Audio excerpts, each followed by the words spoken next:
couldn't picture my future. I didn't want to. But things change.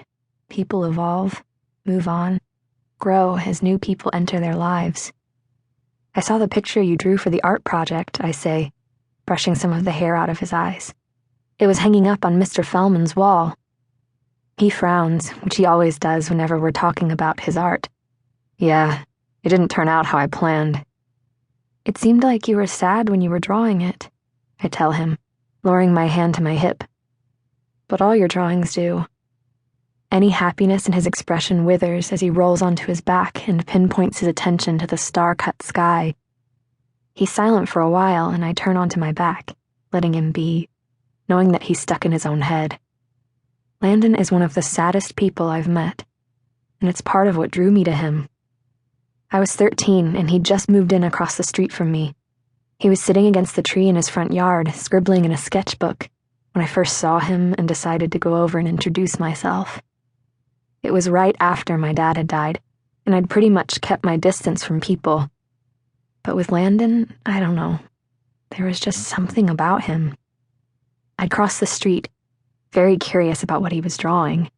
When I stopped in front of him, he glanced up at me, and I was taken aback by how much anguish was in his honey-brown eyes, the torture and internal suffering.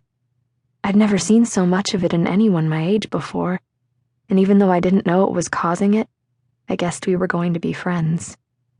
He looked how I felt inside, like I'd been broken apart and the pieces hadn't healed correctly. Just like I guessed, we did become best friends. More than best friends, actually. We're almost inseparable, addicted to each other, and I absolutely hate being away from him because I feel lost and misplaced in the world whenever he's gone. Do you ever get the feeling that we're all just lost? Landon utters, jerking me away from my thoughts again. Just roaming around the earth, waiting around to die.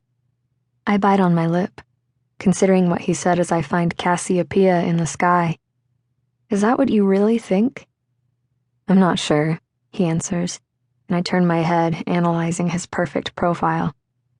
I sometimes wonder, though, what the point of life is. He stops, and it feels like he's waiting for me to say something. I'm not sure.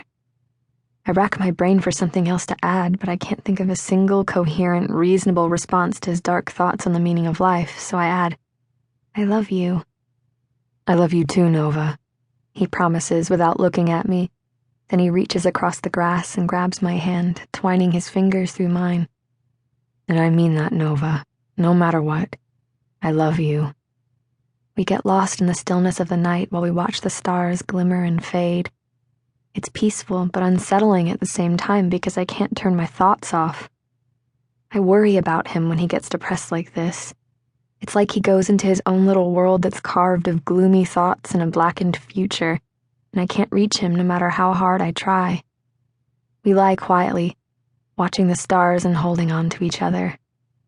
Eventually, I drift to sleep with my face pressed against the cool grass, the spring breeze chilly against my skin, and Landon's fingers soothingly stroking the inside of my wrist. When I wake up again, all the stars have blended in with the grayness of morning. The moon is tucked away in the glow of daybreak, and the grass is damp with dew. The first thing I notice is that Landon's hand is missing from mine, and it makes me feel empty, like one of my arms has been detached from my body. I sit up, rubbing my eyes, then stretching my arms above my head as I glance around the backyard, searching for Landon. The only thing I can think of is that he got up to go to the bathroom, because he would never leave me sleeping on the hill alone in his backyard.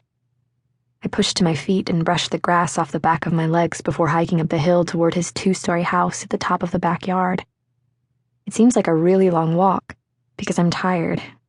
It's too early in the morning to be up. When I reach the back porch, I take my phone from my pocket to text Landon and see what he's doing. But I notice the back door is cracked, and I find myself walking inside, which is a little out of character for me.